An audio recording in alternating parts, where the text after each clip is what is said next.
بسم اللہ الرحمن الرحیم۔ السلام علیکم۔ ناول مصحف، تحریر نمرہ احمد، ایپیسوڈ نمبر 4۔ محمل کی ہونے والی سسرال نکلی، ان سے کیا پنگا لینا، مگر رات میں اس کی یہ خوش فہمی بھی دور ہو گئی جب اس نے کچن میں تائی مہتاب کو مسرت سے کہتے سنا، ہم نے تو اسی روز ہی نعمان بھائی لوگوں کو انکار کر دیا تھا۔ محمل کی کون سا شادی کی عمر ہے ابھی، گھر کی بڑی بیٹیاں ہیں، پہلے ان کی ہوگی پھر ہی محمل کا سوچیں گے۔ چائے آغا صاحب کے کمرے میں پہنچا دو، وہ رات کا کھانا نہیں کھائیں گے، اور ٹیبل لگا دو۔ وہ حکم صادر کر کے بے نیازی سے باہر نکل گئیں۔ کچن کے دروازے پر دھواں دھواں چہرہ لیے کھڑی محمل بس ایک طنزیہ نگاہ ڈالی تھی، جبکہ اندر نڈھال سی بامشکل کھڑی مسرت کو دیکھنا بھی گوارا نہ کیا تھا، جن کے دل پر انہوں نے الٹی برچھی پھیر دی تھی۔ اسے نہیں علم تھا کہ کیوں، مگر وہ رات دیر تک برآمدے کی سیڑھیوں پر بیٹھی روتی رہی۔ اندر سب سو رہے تھے، مسرت بھی سونے چلی گئی تھی۔ وہ پڑھائی کا بہانہ کر کے باہر آئی تھی اور دیر سے ادھر بیٹھی بے آواز آنسو بہا رہی تھی۔ کچی عمر کا پہلا خواب تھا، وہ بھی ایسے کرچی کرچی ہوا تھا کہ روح تک بلبلا اٹھی تھی۔ جتنے یہ سب لوگ تھے، اس کا دل چاہ رہا تھا وہ بے خبر سوتے ان لوگوں کو کمروں کو آگ لگا دے، یا چھری سے ان کی گردنیں کاٹ کاٹ پھینکے، یا زہر دے کر سب کو مار دے، آخر میں خود بھی پھانک لے۔ نفرت، بہت شدید نفرت محسوس ہوئی تھی اسے اپنے ان رشتہ داروں سے۔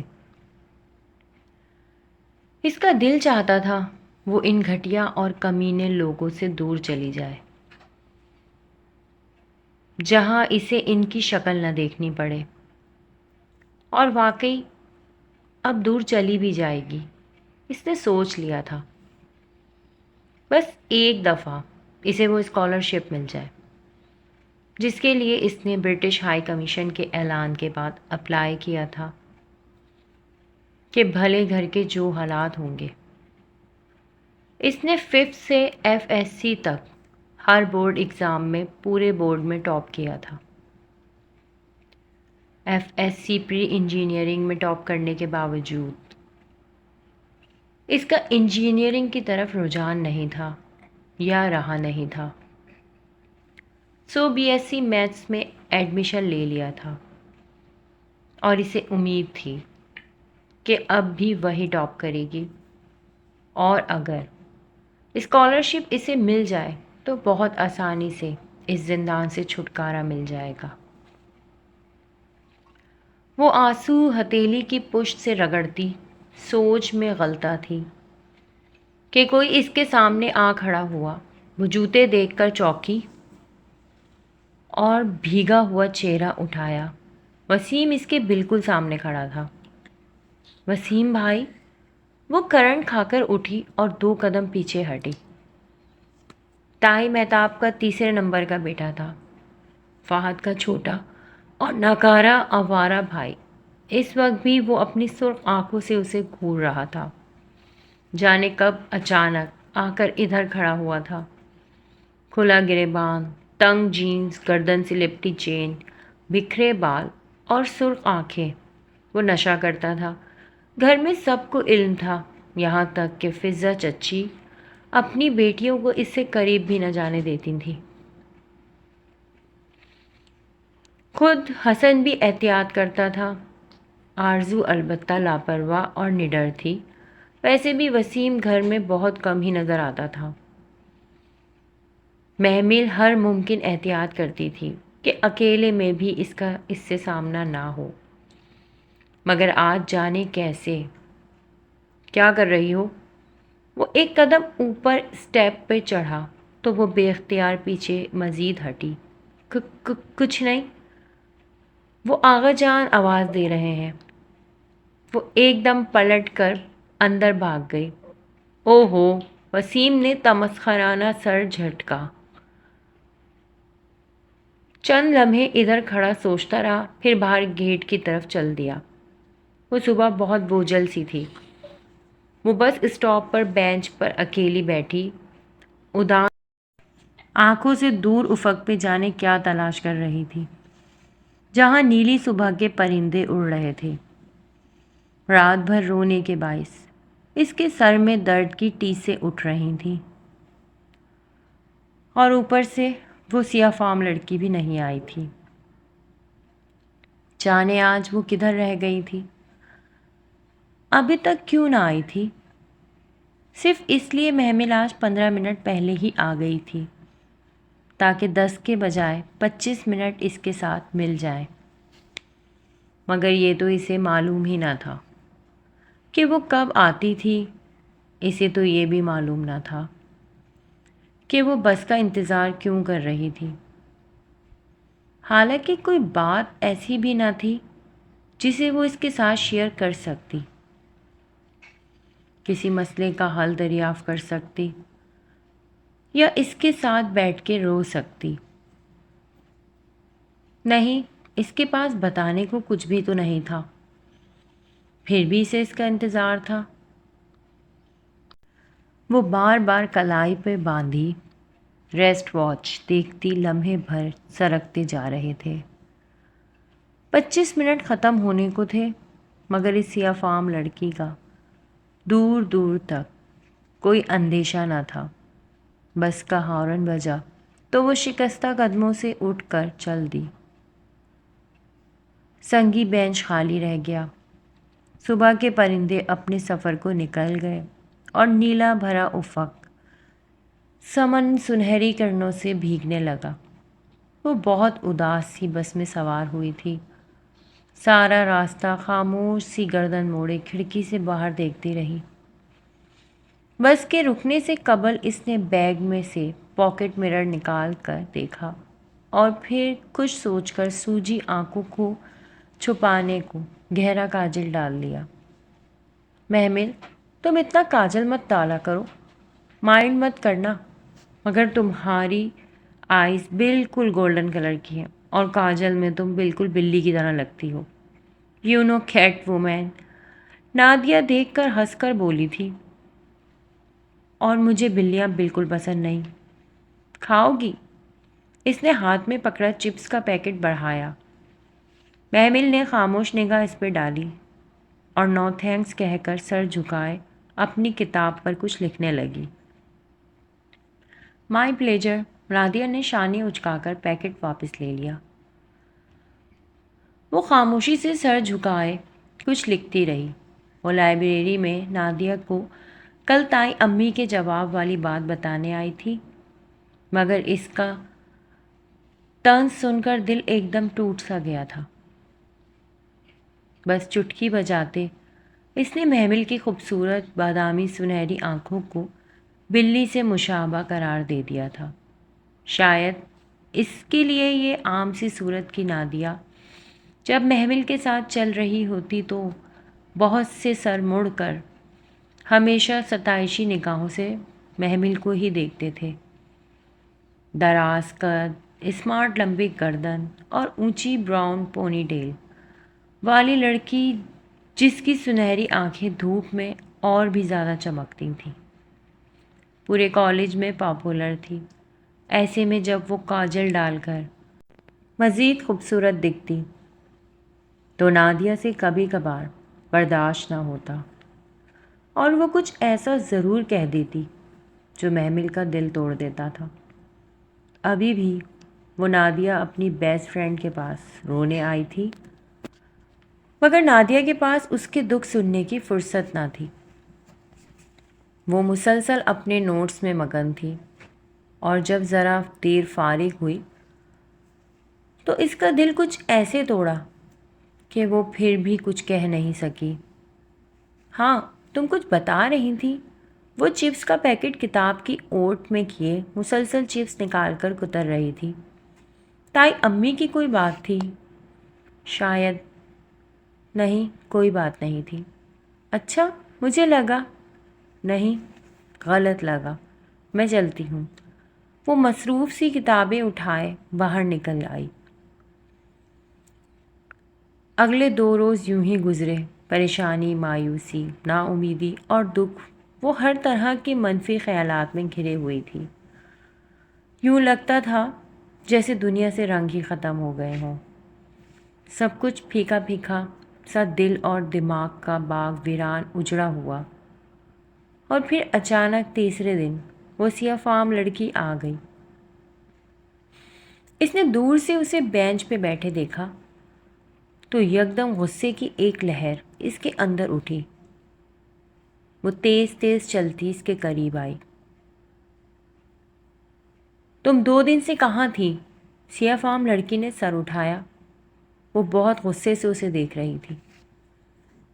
میرا کچھ کام تھا۔ تمہیں مزہ آتا ہے دوسروں کو اپنا انتظار کروا کے؟ تمہیں لگتا ہے میں تمہاری مدد کے بغیر مر جاؤں گی؟ ہاں، حالانکہ ایسا نہیں ہوگا۔ تم توجہ لینے کے لیے وہ باتیں کرتی ہو جس سے وہ دوسرا تمہاری طرف کھنچا چلا ہے، مگر مجھے تمہاری بالکل ضرورت نہیں ہے، اور نہ مجھے تمہاری پرواہ ہے، اور مجھے تمہاری کتاب کی بھی ضرورت نہیں ہے۔ میں نہیں مری تمہاری مدد کے بغیر۔ دیکھ لو، میں زندہ ہوں۔ تیز تیز بولتے وہ ہانپنے لگی تھی۔ سیاہ فام لڑکی ذرا سا مسکرائی۔ تو تم میرا انتظار کر رہی تھی؟ نہیں، ہرگز نہیں۔ وہ 2 قدم پیچھے ہٹی۔ مجھے تمہاری کوئی ضرورت نہیں۔ تم شاید بلند آواز میں اپنے دل کی آواز جھٹلا رہی ہو۔ اگر ایسا ہے تو یہ مت کرو، اپنے دل کی سنو، وہ تمہیں کچھ کہہ رہا ہے۔ مجھے ڈکٹیٹ مت کرو، میں اپنا اچھا برا خوب سمجھتی ہوں۔ تم میرے ساتھ امید افزا باتیں کر کے اپنی کتاب مجھے بیچنا چاہتی ہو، میں خوب جانتی ہوں تمہارا مقصد، مگر یاد رکھنا میں تم سے یہ کتاب ہرگز نہیں خریدوں گی، نہ ہی میں تمہیں یہ بیچ رہی ہوں۔ لیکن ایک دن ایسا آئے گا جب تم خود مجھ سے یہ کتاب مانگنے آؤ گی، اور تب میں تمہیں یہ فوراً تھما دوں گی۔ ابھی تم سفر کے آغاز میں ہو، اور جب تم تھکو گی تو اس کتاب کے پیچھے آؤ گی۔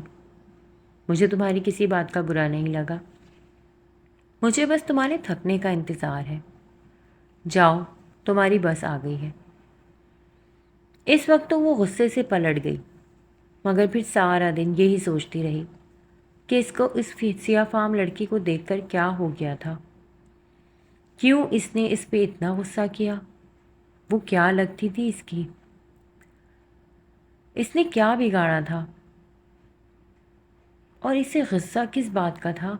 یوں انجانے لوگوں کے ساتھ اس طرح کا سلوک تو محمل ابراہیم کبھی نہ کرتی تھی۔ پھر ندامت اور شرمندگی کے احساس نے اسے پورا دن جکڑے رکھا۔ کچن کے تمام کام بے توجہی سے نپٹاتی، پڑھائی بھی ٹھیک سے نہ کر سکی۔ پیپرز ہو رہے تھے، اب بھی اس کے پاس پڑھنے کو بہت کچھ تھا، مگر سارا دن احساس ندامت اسے اندر ہی اندر کچوکے مارتا رہا۔ اور جب رات کو اچانک سے رضیہ پھپھو کی آمد کا شور اٹھا تو وہ بہت بے دلی سے لاؤنج میں آئی تھی۔ فائقہ آج کل سارا وقت میرے ساتھ کچن میں لگی رہتی ہے۔ میں تو منع کرتی ہوں، مگر مجال ہے جو مجھے کسی کام کو ہاتھ لگانے دے۔ آج بھی پڈنگ بنائی تھی، کہہ رہی تھی سارے ماموں شوق سے کھاتے ہیں، انہیں دے آؤں۔ میں نے کہا خود ہی دے آؤ، ماموں میں تو جان ہے میری بچی کی۔ اور سب ٹھیک ہے گھر میں؟ فواد کہاں ہے؟ نظر نہیں آ رہا۔ مہتاب تائی کے ہمراہ اندر داخل ہوتی رضیہ پھپھو نے بات کے اختتام پر ادھر ادھر دیکھ کر بظاہر سرسری سا پوچھا تھا۔ فواد تو نظر نہ آیا، مگر محمل پہ نگاہ پڑی تو چہرے پہ ناگواری بکھر گئی۔ شاید اس وجہ سے کہ ان کی آخری بات پہ وہ ذرا سا استہزائیہ سے مسکرائی تھی۔ لڑکی، کوئی کام کاج بھی ہے یا نہیں؟ تمہیں جب دیکھو ادھر ادھر بھاگتی پھر رہی ہوتی ہو۔ میری بھابھی کا ہی جگرا ہے جو مفت خوروں کو گھر میں ٹکا رکھا ہے، ورنہ میں ہوتی تو اچھا انہیں اس کی مسکراہٹ تپا گئی تھی، جیسے چوری پکڑی گئی ہو۔ سو بگڑ کر کہتی، بڑے صوفے پر بیٹھیے۔ فائقہ بھی دونوں ہاتھوں میں ٹرے پکڑے جس میں یہ 2 ڈونگے رکھے تھے چلی آ رہی تھی۔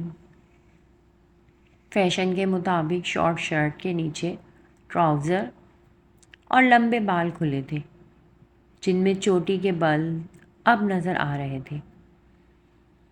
وہ سدرا کی طرح میک اپ کرتی تھی اور اس طرح شاید قابل قبول لگ جاتی اگر جو وہ گہرے مسکارے اور آئی میک اپ کے اوپر وہ بڑا سا سیاہ فریم کا چشمہ نہ لگایا کرتی۔ یہ کدھر رکھوں مومانی جان؟ وہ رک کر مدھم آواز میں پوچھ رہی تھی، ورنہ یہی فائقہ تھی جو کچھ عرصے قبل بے ہنگم شور کیا کرتی تھی۔ کچن میں رکھ دو، بلکہ محمل تم لے جاؤ۔ لائیے۔ محمل آگے بڑھی تو فائقہ نے ماں کو دیکھا۔ دے فائقہ باجی، فواد بھائی تو ویسے بھی ابھی آفس سے نہیں آئے۔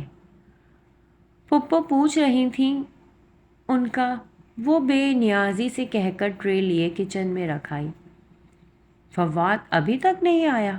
پھپھو نے بے چینی سے گھڑی دیکھی، پھر فائقہ کو آنکھ کا اشارہ کیا۔ وہ ہاں، کچھ کام تھا شاید۔ اور تم ٹھیک ہو؟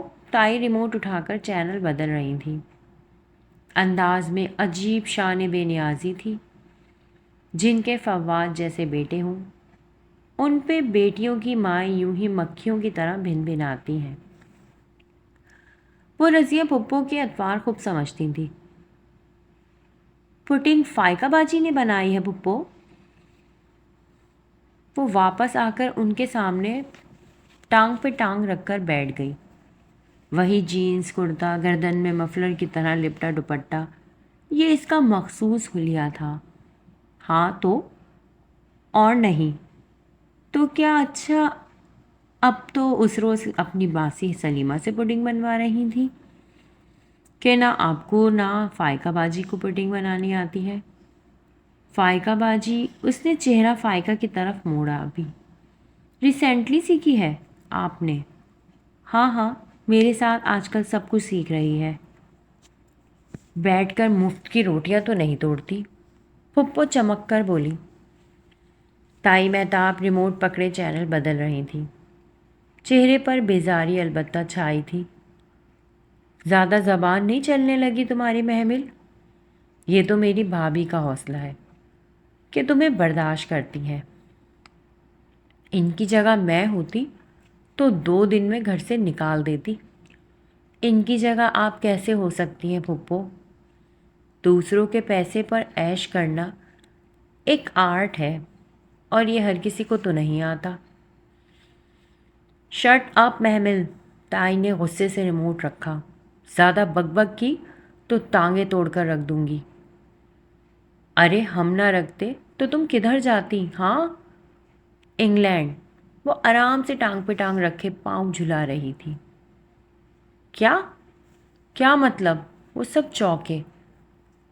میں نے اسکالرشپ کے لیے اپلائی کر دیا ہے اور بہت جلد میں تو اماں کو لے کر انگلینڈ چلی جاؤں گی۔ سو ابھی سے ملازم ڈھونڈنا شروع کر دیں۔ آپ بیٹھے، میں ذرا کچن دیکھ لوں۔ کچن کی طرف چلی گئی۔ وہ جانتی تھی کہ ان کے سروں پر بم پھوڑ کر آئی ہے، مگر اس وقت سب کو بتانے کا دل کر رہا تھا۔ کھانے پہ ہی اس کی پیشی ہو گئی۔ تم نے کون سی اسکالرشپ کے لیے اپلائی کیا ہے؟ مہتاب بتا رہی تھی۔ کیا بات ہے؟ آغا جان نے جیسے ایک دم یاد آنے پر کھانے سے ہاتھ روک کر پوچھا۔ اسکالرشپ آرزو نے آئیبرو اٹھا کر ندا اور سامیہ بات کرتی ٹھٹک گئیں۔ فضا چچی نے حیرت سے گلاس رکھا اور فواد منہ میں لقمہ ڈالتے ہوئے بری طرح چونکا تھا۔ باقی سب بھی ایک دم رک کر اسے دیکھنے لگے، جو بہت اطمینان سے بازو بڑھا کر رائتے کا ڈونگا اٹھا رہی تھی۔ جی آغا جان، برٹش ہائی کمیشن کی طرف سے کچھ اسکالرشپ اناؤنس ہوئی تھیں ماسٹرز کے لیے، میں نے اپلائی کر دیا۔ اب وہ بڑا چمچہ بھر کر رائتا چاولوں پر ڈال رہی تھی۔ امید ہے جلدی مل جائے گی، پھر میں انگلینڈ چلی جاؤں گی۔ سوچ رہی ہوں وہیں ساتھ جاب وغیرہ بھی کر لوں، آخر خرچے بھی تو پورے کرنے ہوں گے۔ چمچہ چاولوں میں ہلا کر رائتا مکس کرتے ہوئے اس میں لاپرواہی سے اطلاع دی، اور اسے لگا تھا کہ ابھی گھر بھر میں طوفان کھڑا ہو جائے گا، مگر ویری گڈ، ضرور اپلائی کرو۔ آغا جان پھر سے کھانے کی طرف متوجہ ہو چکے تھے۔ اب کے حیران ہونے کی باری محمل کی تھی۔ اس نے لمحہ بھر کو ٹھٹک کر انہیں دیکھا اور پھر سنبھل کر بولی، تھینک یو آغا جان۔ اس کے الفاظ پر جہاں مسرت اطمینان سے کھانے لگی، وہاں ٹیبل پر بہت سے لوگوں کی خاموشی معائنہ خیز نگاہوں کے تبادلے ہوئے تھے۔ وہ سر جھکائے چاول کھاتی رہی۔ امید تو نہ تھی کہ وہ کوئی ڈرامہ کھڑا نہ کریں گے، مگر وجہ بھی سمجھ میں آ گئی۔ وہ باہر چلی جائے تو ان سے جائیداد میں حصہ مانگنے کون کھڑا ہوگا؟ ان کے لیے تو اچھا ہی تھا کہ وہ چلی جائے۔